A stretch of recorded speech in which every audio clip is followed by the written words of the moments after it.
Under pressure, the FBI just released the full 911 calls the Orlando nightclub shooter made while he opened fire inside Pulse nightclub just over a week ago. This comes hours after the FBI released partial transcripts of the conversation Omar Mateen had with negotiators. Authorities now referring to Mateen as a homegrown terrorist. He does not represent the religion of Islam, but a perverted view, which, based on what we know today, was inspired by extremist killers.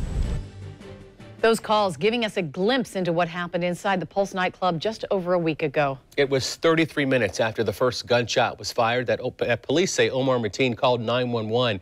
In the aftermath, we would learn 49 people would be killed before it was over and dozens others injured. The Joint Terrorism Task Force says in the past week it has logged more than 500 interviews, processed more than 600 pieces of evidence, and taken in thousands of tips.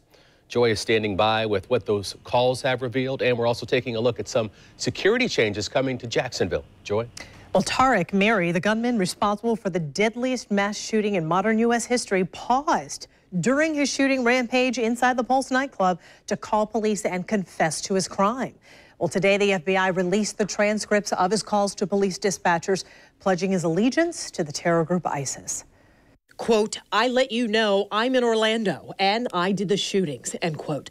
That statement is among the excerpts of the 3 911 calls, along with a timeline of the events as they unfolded inside the Pulse nightclub, June 12th. While the killer made these murderous statements, he did so in a chilling, calm, and deliberate manner.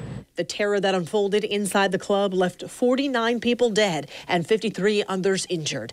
Gunman Omar Mateen also warned that there was a vehicle packed with explosives outside the nightclub, and they would ignite if police did try, quote, to do anything stupid, end quote.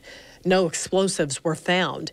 In the documents released, the FBI did not identify the radical Islamic group to which Mateen swore allegiance, saying it did not want to give credence to individuals who have done terrorist acts in the past.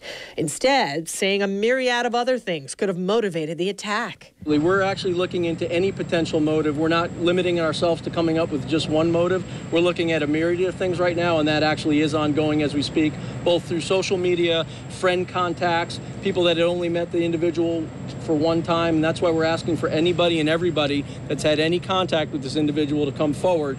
The Orlando Police Department chief says his officers were at the nightclub within minutes of the incident and wanted to clarify any misconceptions that his officers didn't do anything for 3 hours before the SWAT team moved in, talking reporters through the negotiations.